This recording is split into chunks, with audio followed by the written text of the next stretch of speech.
Hi, I'm Doug Eskew. I play the role of Doug Eskew, well, formerly known as the role of Ken, because Ken Page played it on Broadway. This is my 16th production of Ain't Misbehavin'.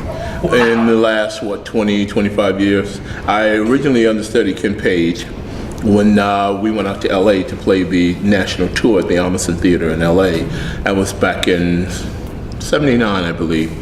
1979. So I've been doing it off and on since then. We did the world tour.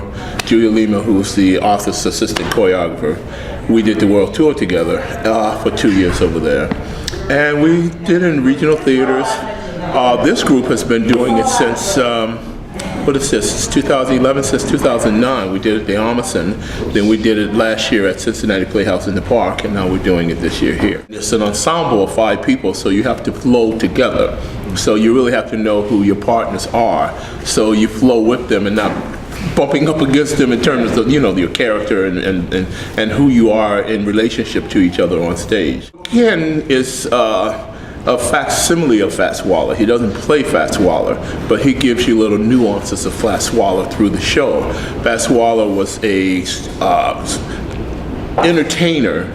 I won't say he created stride piano, but he was one of the first innovators of it, because it's a way of playing the piano so fast till you don't even see the fingers moving, but you can hear every note, and everybody can't do that. Many shows that I've done, a lot of the keyboard players had issues with trying to play, certain parts of the show because it's so fast, your fingers have to really be limber to do it. That's was a very jovial man who enjoyed life to the fullest. He loved to drink, he loved to eat, he loved to party.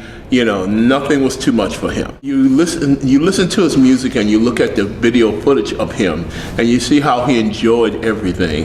And you take that on and it makes the show a lot of fun, because you flirt with the ladies in the house and the ladies on stage, and you bring the audience into the show, and that's another thing that makes the show fun, because most times you come to the theater and they're up there and you're here, but in this show we bring you into it. We don't come down into the audience, but we pick people out and speak to them, and they're in shock. Are they talking to me? And it makes it fun. So I just finished before this doing Ain't Misbehavin', Color Purple.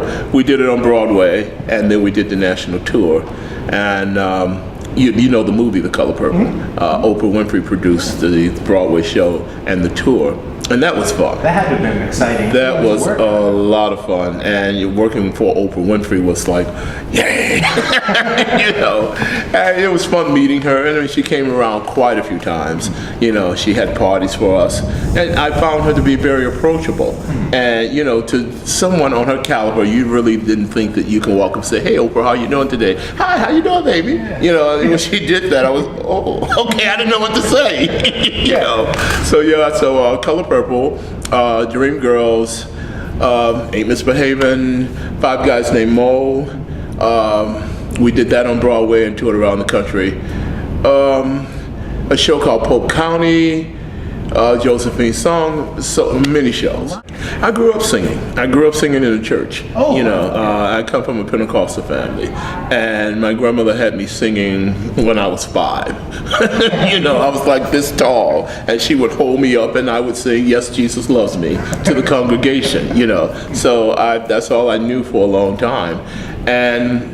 This production, it was Mac and Mabel came to Detroit, the Fisher Theater. I was in junior high school, and they used to take us on field trips to plays. I don't think they do that a lot anymore, but when I was in Detroit in school, they would take you to see plays so you would get culture and enrichment. And we saw Mac and Mabel with Bernadette Peters, and I was like, wow, I want to do that. Ain't Misbehavin' came through as a national tour at the Fisher Theater, and they had an ad in the paper that they were auditioning for summer replacements, and I went on a fluke. I hadn't done theater since college. This had been about 6 years. So I didn't think I was going to get it. I just wanted to see if I could still do it. And I got offered the role, understudying Ken Page. I was like, this was on a Monday, and they called me Friday and said, can you be in New York Monday? I was like, I have a 9-to-5 job. I can't just jump up and come to New York. He said, well, when can you get here? I said, well, I have to give 2 weeks notice. So I gave my 2-week notice, and 2 weeks from then I was in New York, and I've been doing it ever since. I think if you go to a musical and you leave humming at least one of the songs, you had a good time.